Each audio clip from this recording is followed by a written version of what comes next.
make a video about livestock auctions. We went to our first auction back in 1999. We moved into a small farm.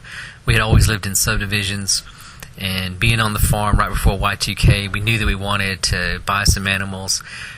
We had no idea how to do it, but somebody recommended we go to this particular auction, and so we did, and it was an eye-opening experience. We had no idea what we were doing, but we got in there, and on that night we were able to buy our first animal or animals and bring them back to the farm, and it was a great experience. But I wanted to make a video for people maybe who are looking to buy their first animals or buy their first pieces of livestock. And an auction is the great way to go about doing it for us. But I just wanted to show how easy it can be to find your local livestock auction, and just go. And the first time you go, you may just sit and just see how everything works, and not buy anything. But I think they all generally pretty much work the same way. And the way we found ours is here in Georgia, we have a market bulletin that comes out twice a month. And all of the auctions across the state are listed in there. So we just picked the one that was nearest to us, and saw what time it happens every week. And we drove out there, like this one, as you see, is just out in the country, in a town about an hour and 15 minutes away from us.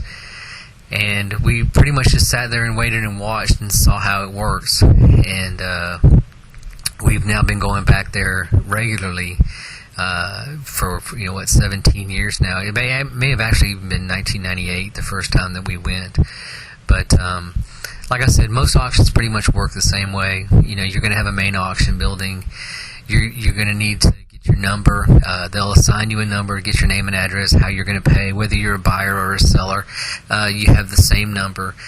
And so you just you go in, and there'll be a little window, usually with someone, the checkout person, as you see here, and you get your number assigned, give them all your information, and you can use that from then on. Here you see in this one, they're auctioning off a calf. At this particular auction, they kind of go from largest animals down to the smallest. So this one starts at, say, 7 p.m. at night. They'll start with calves and cows. They may do a few pigs, and then they'll go down to goats. And then after that, they'll go down to chickens and rabbits, and kind of working their way to the smaller animals near the end of it. As in most auctions, there's a lot of rules and regulations that they have to abide by and that they want you to abide by. So I got a few pictures of the signs here. This is the back area where they keep the larger animals, and we'll usually come here first when we first arrive, because we want to see what's going to be coming up during the night in the auction. They sell a lot of goats at this auction. And goats usually seem to be the staple of the livestock auctions. Not really sure why. There's a lot of people who like goats.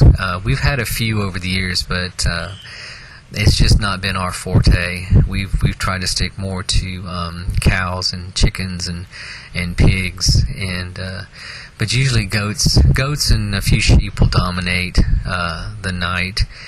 And so we'll just go back here, and we'll just see what's going to be coming up. Might make a note of certain animals that we like or we want to bid on. They usually have their numbers stuck to them, so you can write down what the number is, so when it comes up that's the one that you were looking at and that you want to bid on.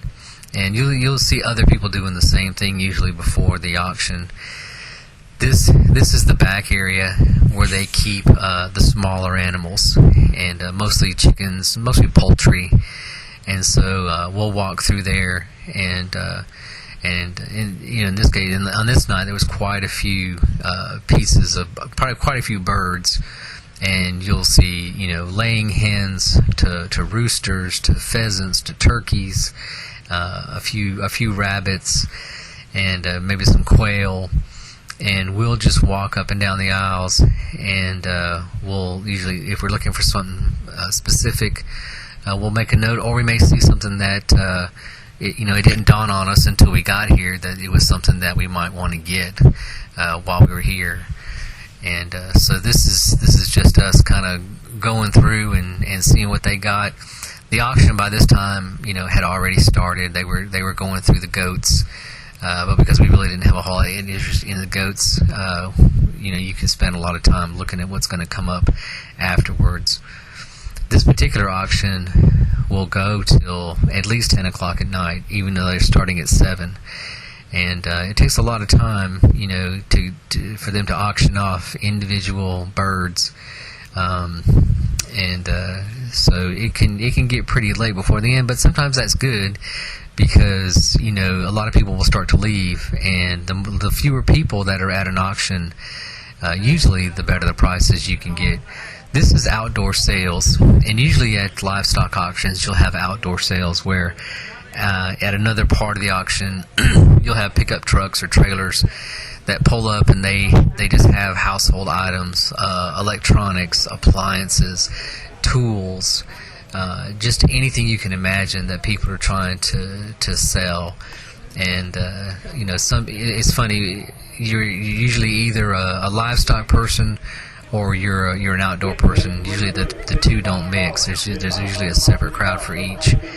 And this is back on the inside, and they're still doing the goats. So you can see the man over there with the stick, and then here are all the bidders. This is the bidders gallery, where everybody who's there to buy is sitting, and they'll just bring the larger animals out into that cage one at a time. And you'll see a little kid coming here, a little small goat, and they'll just auction them off one at a time.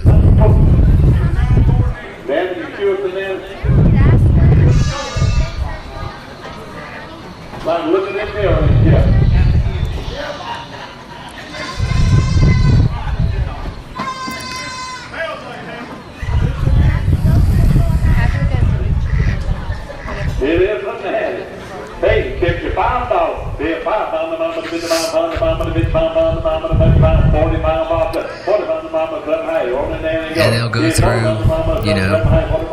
the whole auction process, which, for each animal can take anywhere from less than a minute to, I've seen it go upwards of, 3, 4, even 5 minutes if somebody gets into a bidding war over a certain animal.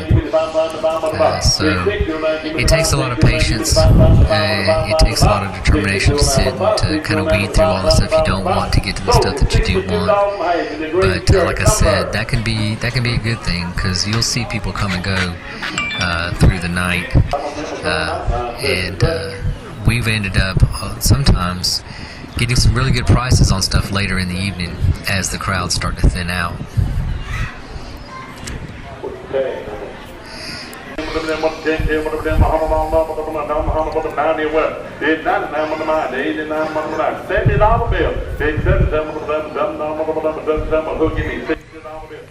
One thing I can suggest, and this is from years of experience in going to these things, is there are good times to go to the auction. Well, let's say there's better times to go to the auction. And the better times that we've seen are in between paydays. And you can figure payday, most people get paid, a lot of people get paid every week, but most people get paid every 2 weeks or once a month. So on the nights that fall on a payday where it's a month-end payday, that's when you're going to probably see the biggest crowd. And that's when there's going to be the most competition. And the prices are going to be usually higher. If you go on an off week, let's say most people get paid on the 1st and the 15th. If you go on the second week of the month, or instead of the 1st or the 3rd, you go in between paydays, the crowds are thinner. People just don't have the money. Also, if there is a lot of bad news that week, as crazy as it sounds, we have found that when it's a bad news cycle week, when a lot of bad news about the economy, jobs, anything that would make people maybe a little bit afraid to go out and spend money on animals, that is a good time to go to the auction for us. Back when the housing market crashed back in 2008, we went on a Friday night that was between paydays, and on the end of a week where every bit of news was just horrible. I mean, everything was bad that week. The crowd was there was probably only 15 people at the auction that night, and we ended up getting a calf that normally would have sold for maybe $125 to $175. We got the calf for $25, and the bidding had actually got as low as $5, and bid back up to $25, and we got it. And that's, those are the nights when you need to buy, and buy as much as you can afford to get, because those are the times really when you need to be stocking up on your livestock and on your supplies, is when the economy is in a downturn.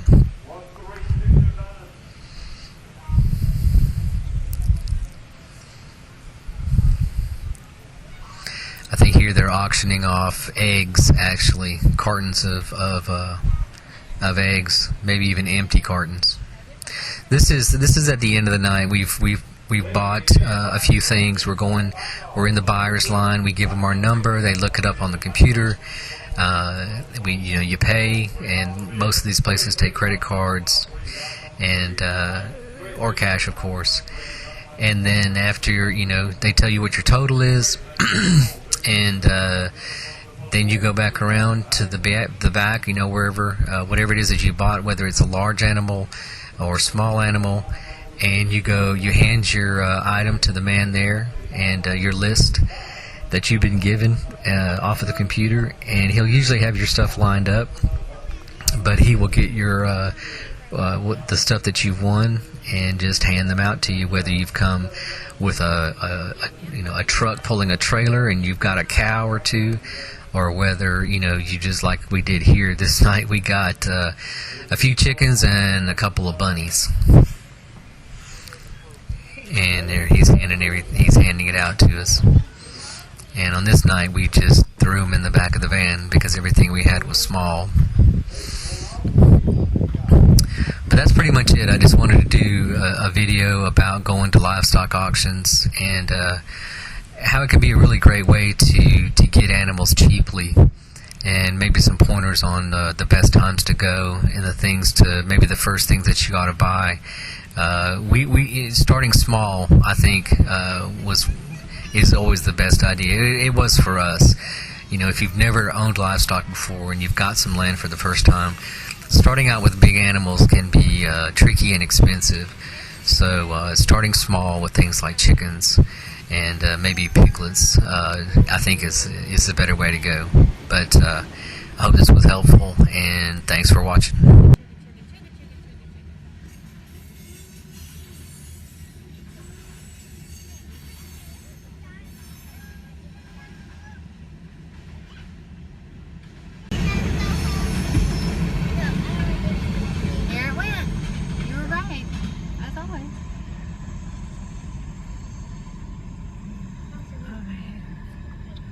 What movie was it where the car busts through them without them being up? I don't know, babe. I remember one